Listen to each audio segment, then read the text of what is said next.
30 ആളുകൾ ദിവസവും 7 മണിക്കൂർ വീതം ജോലി ചെയ്താൽ 45 ദിവസം കൊണ്ട് പൂർത്തിയാകുന്ന ഒരു ജോലി 60 ആളുകൾ ദിവസവും 9 മണിക്കൂർ വീതം ജോലി ചെയ്താൽ എത്ര ദിവസം കൊണ്ട് പൂർത്തിയാവും?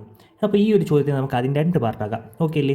ആദ്യം നോക്കിയേ, 30 ആളുകൾ ദിവസവും 7 മണിക്കൂർ വീതം ജോലി ചെയ്താൽ 45 ദിവസം കൊണ്ട് പൂർത്തിയാകുന്ന ഒരു ജോലി, ഇത്രയും ഒരു പാർട്ട്. അടുത്ത് 60 ആളുകൾ ദിവസവും 9 മണിക്കൂർ വീതം ജോലി ചെയ്താൽ എത്ര ദിവസം കൊണ്ട് പൂർത്തിയാകും? ഓക്കെ അല്ലേ? ഇതാണ് നമ്മുടെ ചോദ്യം. അപ്പോൾ ആദ്യത്തെ പാർട്ടി പറയുന്നുണ്ട് 30 ആളുകൾ. അപ്പോൾ നമുക്കിവിടെ ആളുകളുടെ എണ്ണമുണ്ട്. ദിവസവും 7 മണിക്കൂർ വീതം. അപ്പോൾ നമുക്കിവിടെ എന്തുണ്ട്? ഒരു സമയവും തന്നിട്ടുണ്ട്. വീതം ജോലി ചെയ്താൽ 45 ദിവസം കൊണ്ട്. അപ്പോൾ നമുക്കിവിടെ ഒരു ദിവസങ്ങളുടെ എണ്ണവും തന്നിട്ടുണ്ട്. പൂർത്തിയാക്കുന്നു. ഇനി നമ്മൾ രണ്ടാമത്തെ പാർട്ടിലോട്ട് വരുമ്പോൾ 60 ആളുകൾ. നമുക്ക് രണ്ടാമതൊരു ആളുകളുടെ എണ്ണം തരുന്നുണ്ട്. ദിവസവും 9 മണിക്കൂർ വീതം ജോലി ചെയ്താൽ രണ്ടാമതൊരു സമയം തരുന്നുണ്ട്. എത്ര ദിവസം കൊണ്ട് പൂർത്തിയാകും? ആ രണ്ടാമത്തെ ദിവസങ്ങളുടെ എണ്ണമാണ് നമുക്ക് കണ്ടുപിടിക്കേണ്ടത്. അപ്പോൾ ഇതിനായിട്ട് ഇങ്ങനെയുള്ള ചോദ്യങ്ങൾ നമ്മൾ ഉപയോഗിക്കുന്ന ഒരു കമ്പൈൻഡ് ഇക്വേഷനാണ്. ഇക്വേഷൻ വേറൊന്നുമില്ല, m1t1d1 = m2 t2 d2.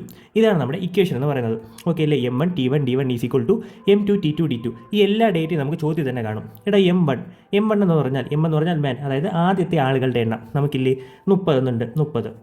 അടുത്ത് T1 എന്ന് പറഞ്ഞാൽ T സമയമാണ്. T1 അതായത് ആദ്യത്തെ സമയം നമുക്കുണ്ട് 7 മണിക്കൂർ എന്നുണ്ട്. അപ്പോൾ T1 = 7. അടുത്ത് D1 എന്ന് പറഞ്ഞാൽ ഡേ, അതായത് ദിവസങ്ങളുടെ എണ്ണം. D1 അതായത് ആദ്യത്തെ ദിവസങ്ങളുടെ എണ്ണം നമുക്കുണ്ട് 45 ദിവസമുണ്ട്, 45. ഇനി അടുത്ത് M2 എന്ന് പറഞ്ഞാൽ എന്തായിരിക്കും? രണ്ടാമത്തെ ആളുകളുടെ എണ്ണം ഇല്ലേ? 60 ആളുകൾ, 60. അപ്പോൾ M2 = 60. അടുത്ത് നമുക്ക് എന്താ വേണ്ടേ? T2 എന്ന് പറഞ്ഞാൽ രണ്ടാമത്തെ സമയം നമുക്ക് തന്നിട്ടുണ്ട് 9 മണിക്കൂർ. അപ്പോൾ T2 = 9. അത് നമുക്ക് എന്താ വേണ്ടേ? D2 എന്നാണ് രണ്ടാമത്തെ ദിവസങ്ങളുടെ എണ്ണം. അതാണ് നമുക്കിവിടെ കണ്ടുപിടിക്കേണ്ടത്. എടാ ബാക്കിയെല്ലാം നമുക്കില്ലേ ഈ D2 മാത്രം കണ്ടുപിടിച്ചാൽ പോരെ? അത് കണ്ടുപിടിക്കാനായിട്ട് ഈ ഫോർമുല ഇതെല്ലാം കൊടുത്താൽ പോരെ?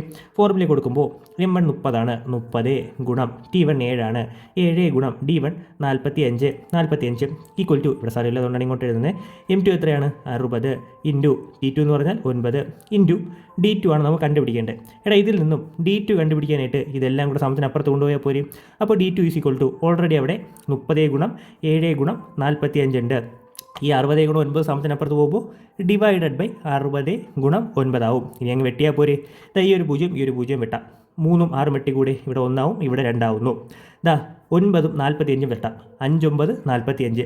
ബാക്കി എത്രയുള്ളത്? 7 ഗുണം 5 35 ഡിവൈഡഡ് ബൈ ഒരു 2 കൂടെ ഉണ്ട്, 35/2. അതായത് 35ൻ്റെ പകുതി 17.5 ഡേയ്സ് ആണ് നമ്മുടെ ഉത്തരം. Option B.